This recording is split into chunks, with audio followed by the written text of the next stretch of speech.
বন্ধুরা, এই বর্ষায় কি তোমাদের বাগানের অপরাজিতা গাছগুলোতে কিছুতেই ফুল আসছে না? গাছের কি কোনো রকম কোনো গ্রোথ হচ্ছে না? তোমাদের বাগানের অপরাজিতা গাছগুলোতে এখনও যদি ফুল না আসে, তাহলে আজকের ভিডিওতে আমি চা পাতার সাথে মাত্র কয়েকটা খাবার মিশিয়ে গাছে প্রয়োগ করা দেখাবো। এই খাবার প্রয়োগ করে তোমরা তোমাদের বাগানের টবের গাছে অথবা আঙিনার গাছে যে কোনো গাছে কিন্তু প্রচুর পরিমাণে ফুল ফোটাতে পারবে। তাছাড়া এই বর্ষায় আমাদের বাগানের অপরাজিতা গাছের কিন্তু পাতা হলুদ হয়ে যায় এবং হঠাৎ করেই গাছের পাতা কুঁকড়ে যায় এবং সেই গাছে আর কিছুতেই ফুল আসে না। যদি এই সমস্যাগুলো তোমাদের বাগানের অপরাজিতা গাছে হয়ে থাকে, তাহলে আজকের ভিডিওটা কিন্তু সম্পূর্ণ তোমাদের জন্য। আজকের ভিডিওটা সম্পূর্ণ মনোযোগ দিয়ে দেখতে থাকো, অনেক কিছুই কিন্তু জানতে পারবে। নমস্কার, আমি লাবণী, আমার বাগানে তোমাদের সবাইকে জানাই স্বাগত। বন্ধুরা, এই অপরাজিতা গাছ আমরা প্রায় সবাই আমাদের বাগানে প্রতিস্থাপন করি। যেহেতু এই অপরাজিতা গাছ একটা শুভ গাছ, এই গাছের ফুল আমরা পুজোর কাজে ব্যবহার করি। তাছাড়া আয়ুর্বেদ শাস্ত্রেও কিন্তু এই ফুলের ব্যবহার করা হয়। তাই এই ফুল আমরা সবাই আমাদের বাড়িতে আঙিনায় অথবা টবে প্রতিস্থাপন করি। অপরাজিতা গাছ হলো একটা গ্রীষ্মকালীন ফুলের গাছ। যদি তোমরা এই গাছকে অনেক বড় করতে চাও, যদি বুশি করতে চাও, তাহলে কিন্তু এই গাছ প্রতিস্থাপন করার আদর্শ সময় হলো গ্রীষ্মকাল, অর্থাৎ গ্রীষ্মের শুরু। মার্চ এপ্রিল মাসে এই অপরাজিতা গাছ যদি তোমরা প্রতিস্থাপন করতে পারো, তাহলে এপ্রিল মাস থেকে অক্টোবর মাস পর্যন্ত এই অপরাজিতা গাছে প্রচুর পরিমাণে ফুল ফোটাতে পারবে। আর যদি গ্রীষ্মকালে প্রতিস্থাপন করতে না পারো, তাহলে এই বর্ষাকালে তোমরা গাছের ডাল থেকে চারা তৈরি করতে পারবে অথবা বীজ থেকে নতুন চারা তৈরি করতে পারবে। বন্ধুরা, যদি তোমরা বর্ষায় এই অপরাজিতা গাছ প্রতিস্থাপন করে থাকো আর সেই গাছ যদি কোনো রকমভাবে ম্যানেজ করতে না পারো, তাহলে কিন্তু তোমরা একটা সাপোর্ট সিস্টেম তৈরি করে দেবে। সাপোর্ট সিস্টেম তৈরি করার জন্য এইরকম 4টে আমার লাঠি প্রয়োজন। সরু সরু দেখো, এখানে আমি কঞ্চি নিয়েছি, তো তোমরা যে কোনো লাঠি নিয়ে নেবে, পাকাটি নিতে পারো। তো যে কোনো লাঠি নিয়ে নেবে, নিয়ে টবের চারিদিকে 4টে আমি কিন্তু দেখো পুঁতে দিয়েছি এবং এর ওপরে মাথার উপরেও আমি একটা মাচা তৈরি করে দিয়েছি। তো এইভাবে তোমরা যদি বেঁধে বেঁধে মাচা তৈরি করে দাও, এই মাচাটা কিন্তু কয়েকদিনের মধ্যেই ভরে যাবে। লাউ, শশা অথবা কুমড়ো গাছের মতো এই অপরাজিতা গাছ কিন্তু সম্পূর্ণ মাচা ভরে যাবে। এর থেকে যদি বড় তোমরা ভাড়া মাচা করতে পারো, তাহলেও কিন্তু সেটাও ভরে যাবে এই সম্পূর্ণ বর্ষাকালে। এই অপরাজিতা গাছের কিন্তু খুব ভালো গ্রোথ হয়। আর যদি তোমরা মনে করো যে তোমাদের এই সাপোর্ট সিস্টেম তোমরা করতে পারবে না, সেক্ষেত্রে তোমরা অপরাজিতা গাছকে কিন্তু বুশি করতে পারো। যেমনভাবে আমি আমার বেশিরভাগ গাছকেই কিন্তু এইভাবে বুশি তৈরি করি। বুশি তৈরি করার জন্য গাছের যে নতুন নতুন শাখা আসবে, এই শাখাগুলোকে কিন্তু আমাদেরকে পিঞ্চিং করতে হবে। তোমরা যত বেশি পিঞ্চিং করবে, সেই গাছ কিন্তু তত বেশি ঝোপালো হবে।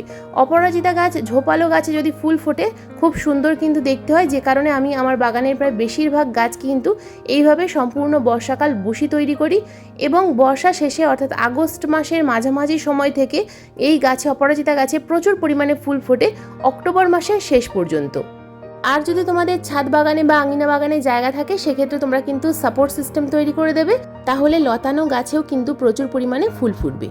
অপরাজিতা গাছে প্রচুর পরিমাণে ফুল পেতে গেলে আমাদেরকে যে কাজটা করতে হবে, গাছের মধ্যে যে ফুলগুলো ফুটবে, এই ফুলগুলোকে কিন্তু আমাদের তুলে ফেলতে হবে। যেদিন ফুল ফুটছে সেদিন যদি তোমরা সব ফুল গাছ থেকে তুলতে না পারো, সেক্ষেত্রে পরের দিন কিন্তু শুকিয়ে যাওয়া ফুলগুলোকে তুলে ফেলতে হবে। তা না হলে ছোট গাছে বিশেষ করে প্রচুর পরিমাণে বীজ তৈরি হবে, আর এই বীজ যদি তোমাদের গাছে ভরে যায়, তাহলে সেই গাছে কিন্তু আর কুঁড়ি আসবে না। যে কারণে শুকিয়ে যাওয়া ফুলগুলোকে আমাদের তুলে ফেলতেই হবে। যদি শুকিয়ে যাওয়া ফুল তোমরা তুলে না ফেলো, গাছের এনার্জি কিন্তু এই বীজ নষ্ট করবে। যদি তোমরা বীজ থেকে চারা তৈরি করতে চাও, সেক্ষেত্রে একটা অথবা দুটো বীজ রেখে দিয়ে বাকি বীজগুলো কিন্তু হাত দিয়ে এভাবে ছিঁড়ে ফেলে দেবে। যখন বীজ বাদামি বর্ণের হয়ে যাবে এবং ভিতরের বীজ কালো হয়ে যাবে, তখন কিন্তু সেই বীজ থেকে তোমরা খুব ভালো চারা তৈরি করতে পারবে। কখনোই কিন্তু কাঁচা বীজ থেকে চারা তৈরি করা সম্ভব নয়। তাছাড়া তোমরা এই অপরাজিতা গাছের ডাল থেকেও খুব সহজে চারা তৈরি করতে পারো।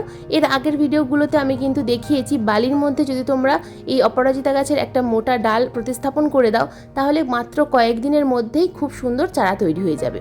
বন্ধুরা, বর্ষার আরও একটা গুরুত্বপূর্ণ কাজ হলো, আমাদের বাগানে যে সমস্ত অপরাজিতা গাছ আছে, প্রত্যেকটা টবের গোড়ায় এই সময় কিন্তু প্রচুর পরিমাণে আগাছা তৈরি হবে। বর্ষায় এই আগাছা কিন্তু প্রচুর পরিমাণে তৈরি হয়। তো যখনই দেখবে যে টবের মাটিতে প্রচুর পরিমাণে আগাছা হয়েছে, সে আগাছাগুলোকে কিন্তু তুলে ফেলবে। টবের মাটি অল টাইম পরিষ্কার রাখার চেষ্টা করবে। যদি অপরিষ্কার হয়ে থাকে, যদি আগাছা হয়ে থাকে, সেক্ষেত্রে কিন্তু টবের মিডিয়াতে প্রচুর পরিমাণে পিঁপড়ে হবে এবং সবথেকে বড় কথা, অপরাজিতা গাছের শিকড়ে ফাঙ্গাস অ্যাটাক করবে এবং যে কারণে আমাদের অপরাজিতা গাছের পাতাগুলো কিন্তু সম্পূর্ণ হলুদ হয়ে যেতে শুরু করবে। তাছাড়া অতিরিক্ত বৃষ্টির কারণে টবের মাটি কিন্তু সবসময় কম্প্যাক্ট হয়ে থাকে, যে কারণে টবের মাটিতে আলো হাওয়া কিছুই প্রবেশ করতে পারে না। তো আমরা যদি মাঝে মধ্যে এরকম টবের মিডিয়া ঘষে দিতে পারি, তাহলে টবের মিডিয়াতে আলো হাওয়া প্রবেশ করবে এবং যার ফলে গাছের গোড়ায় কিন্তু ফাঙ্গাস অ্যাটাক সহজে হতে পারবে না। তো এই কাজটা আমরা কিন্তু প্রতি মাসে 15 দিন অন্তর অন্তর অবশ্যই মনে করে করব। তো এরপর আসি খাবার প্রয়োগের কথায়। যেহেতু টবের মাটি ভিজে প্রায় প্রতিদিনই বৃষ্টি হচ্ছে, তাই এই সময় তরল খাবার একেবারেই প্রয়োগ করা যাবে না। এখন একটা মিশ্র খাবার তৈরি করে আমরা টবের মিডিয়াতে প্রয়োগ করব। তো এখানে আমি 2টো 6 ইঞ্চি টবে খাবার প্রয়োগ করব। তো তার জন্য আমি নিয়েছি 2 মুঠো পরিমাণ কম্পোস্ট, এরপর নিয়েছি 1 চামচ পরিমাণ চুন, যে চুন খাবার চুন সেই চুন তোমরা নিতে পারবে। এরপর নিয়েছি 1 চামচ পরিমাণ এপসাম সল্ট, এটা কিন্তু আমি 2টো গাছের জন্য দেখাচ্ছি। এরপর যেটা নিয়েছি এটা হলো 1 চামচ পরিমাণ ট্রাইকোডার্মা ভিরিডি। এই ট্রাইকোডার্মা ভিরিডি যদি না থাকে সেক্ষেত্রে তোমরা কিন্তু এখানে অন্যান্য যে কোনো ফাঙ্গিসাইড অথবা হলুদ গুঁড়ো ব্যবহার করতে পারবে। এরপর নিয়েছি আমি 1 চামচ পরিমাণ চা পাতা। এরপর যে খাবারটা আমি এখানে নেব এটা হলো সরিষার দানার গুঁড়ো। বন্ধুরা, তোমরা চাইলে কিন্তু এখানে বাদাম খোল অথবা সরিষার খোল ব্যবহার করতে পারো, কিন্তু যেহেতু এখন প্রচুর পরিমাণে বৃষ্টি হচ্ছে তাই আমি সরিষার খোল বা বাদাম খোল এগুলো ব্যবহার করার কথা বলবো না, কারণ এগুলো ব্যবহার করলে টবের মাটিতে কিন্তু ফাঙ্গাস প্রবলেম বেশি হতে পারে। তাই এখানে আমি সরিষার দানাকে গুঁড়ো করে নিয়েছি। তো 2 চামচ পরিমাণ 2টো গাছের জন্য নিলাম। সরিষার দানা প্রথমে মিক্সার গ্রাইন্ডারে গুঁড়ো করে নিতে হবে, তারপর সেই গুঁড়ো 2 দিন বা 3 দিন একটু রোদ্দুরে রাখতে হবে। যেহেতু এই সরিষার দানার মধ্যে তেল থাকে তাই সরাসরি আমরা কিন্তু টবের মিডিয়াতে এটা প্রয়োগ করতে পারবো না। তো বন্ধুরা, এই খাবারটা আমি সম্পূর্ণ ভালোভাবে মিশিয়ে নিয়েছি। এবার এই খাবারটাকে আমি দুভাগে ভাগ করে নিলাম। যেহেতু আমি 2টো টবে প্রয়োগ করব বলেছি, তো একটা 6 ইঞ্চি টবে আমি কিন্তু অর্ধেকটা করে ব্যবহার করছি। যদি তোমাদের টবের মাটিতে মাটি বেশি থাকে, মিডিয়া বেশি ভরা থাকে, সেক্ষেত্রে প্রথমে কিছুটা পরিমাণ মিডিয়া তুলে নেবে, তারপর সেই ফাঁকা অংশে খাবার প্রয়োগ করবে এবং ওপর থেকে আবার সেই মিডিয়া দিয়ে ভরে দেবে। তো এইভাবে তোমরা কিন্তু খাবারটা এই সময় প্রয়োগ করো। আগস্ট মাসের শুরুতে এই মিশ্র খাবার প্রয়োগ করো, খুব ভালো রেজাল্ট পাবে। যদি সরিষার দানার গুঁড়ো করতে না পারো সেক্ষেত্রে তোমরা কিন্তু এখানে পাকা কলার খোসার গুঁড়ো ব্যবহার করতে পারো।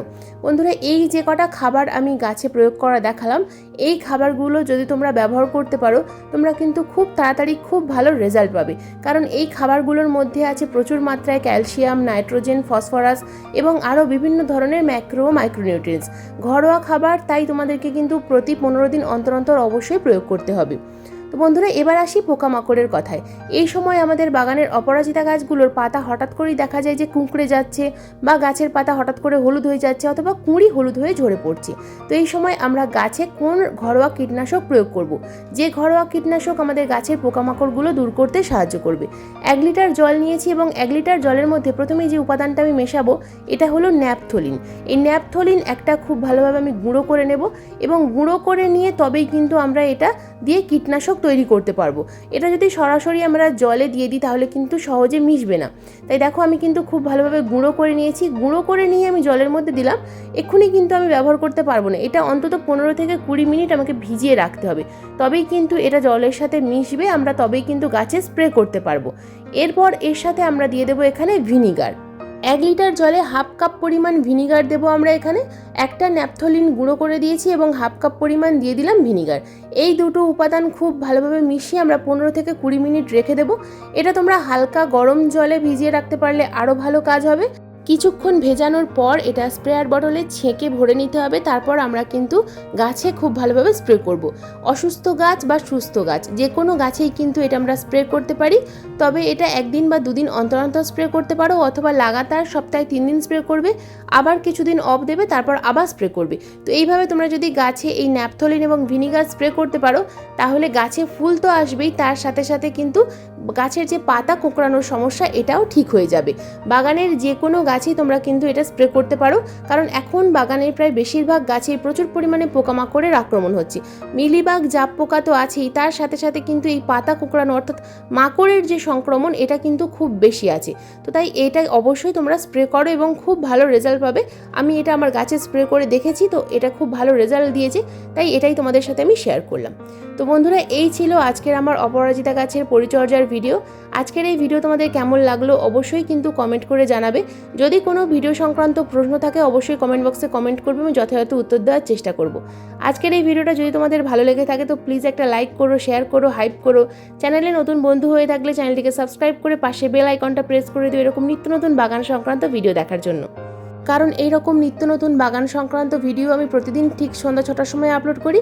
ভিডিও আপলোড করার সঙ্গে সঙ্গে যখনই ভিডিও লাইভ হবে তোমাদের মোবাইল স্ক্রিনে অথবা কম্পিউটার স্ক্রিনে ভিডিও নোটিফিকেশান পৌঁছে যাবে। যদি তোমরা ভিডিও স্মার্ট টিভি থেকে দেখো তাহলে অবশ্যই কিন্তু স্মার্ট টিভিতে ভিডিও দেখার পর মোবাইল থেকে একটা লাইক অবশ্যই এবং সাবস্ক্রাইব অবশ্যই করে দিও। তো বন্ধুরা, আজকের ভিডিওটা সম্পূর্ণ মনোযোগ দিয়ে দেখার জন্য তোমাদের সবাইকে জানাই অসংখ্য অসংখ্য ধন্যবাদ।